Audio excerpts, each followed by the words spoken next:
je m'appelle Juliette, j'ai 10 ans et j'ai choisi de vous lire un extrait de L'Enfant Océan, écrit par Jean-Claude Mourleva. C'est un livre que j'aime énormément et qui raconte une fugue, une cavale et même une disparition d'enfants.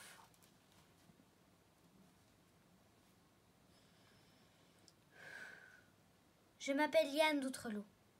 J'ai 10 ans. Une nuit de novembre, par grande pluie, j'ai entraîné mes 6 frères et nous avons quitté la ferme de nos parents. Nous sommes allés vers l'ouest.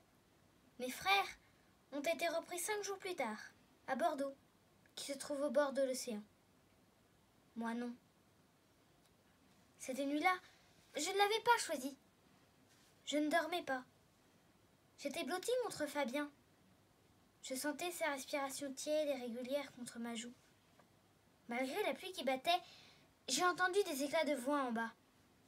D'ordinaire, les parents dormaient la nuit. Ils ne s'engueulaient que le jour. Alors, je suis descendue pour écouter. J'ai fait craquer le lit un peu. Fabien m'a demandé où j'allais. Je le lui ai dit. L'oreille collée à la porte de la chambre de nos parents, je n'ai rien appris de nouveau. Qu'il n'avait plus d'argent, qu'elle voulait demander de l'aide, que tout le monde le faisait, qu'il ne voulait pas, lui, qu'il préférait crever. Et nous crever avec. La pluie a redoublé. Ils se sont tus. Et puis, au bout d'un long silence, elle a demandé. Et les chats? J'ai tressailli. Je pensais qu'ils ne savaient pas. Ces 7 petits chats de la Minette étaient nés la veille. Et j'étais là, moi. Quand ils étaient sortis du ventre de leur mère, je l'avais vue, la Minette, se coucher au fond du placard, miauler 3 fois de douleur, et pousser, et griffer la paille. Ils étaient nés sous mes yeux. Les 7. Elle les avait léchés longuement. Elle les avait séchés. Elle avait travaillé jusqu'à ce que tout soit propre, sec et chaud. Et puis, elle s'était couchée sur eux, en miaulant une dernière fois. Et je lui avais dit « Bravo, Minette !»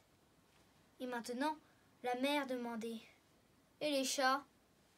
Et le père répondait « Je les tuerai tous les 7, demain matin. » Alors, la rage m'est venue au cœur.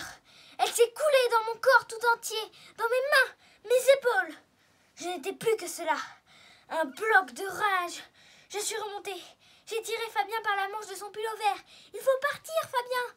Vite, tous, avant le matin !» Et comme il voulait en savoir plus, je lui ai dit que les parents voulaient nous faire du mal. On a réveillé nos frères, on s'est habillé le plus chaudement possible et on est parti dans la nuit. En quelques secondes, on était trempés, glacés et perdus.